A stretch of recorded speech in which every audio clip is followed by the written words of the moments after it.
Welcome to the banker lamp. Please enjoy the video. You start by draining the tank and relieving pressure. This prevents surprises while you work. Next, remove paint and rust until you see bright metal, because adhesives and welds need clean surfaces to bond. Once done, measure the hole accurately so you select the correct repair: a weld for large gaps, a rigid metal patch for medium holes, or epoxy putty for small leaks. Make sure to wear gloves and eye protection. Safety first, always. You now fit the patch or prepare to weld, depending on your choice. If using a patch, cut it so it overlaps the hole by about 1/2 inch. Deburr and dry fit so alignment is perfect. For epoxy, mix exactly per instructions, apply against the grain in thin layers, and allow full cure between coats.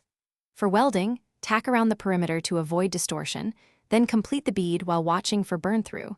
Grind smooth and clean any slag once cool. Finish by sealing and testing the repair.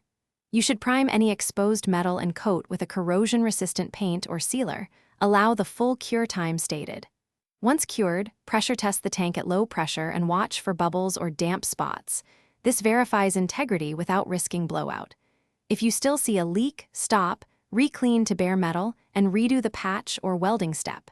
If problems continue, consult a professional welder. Structural fixes can be dangerous if done incorrectly. Thanks for watching. If this was helpful, leave a like and consider subscribing. See you next time.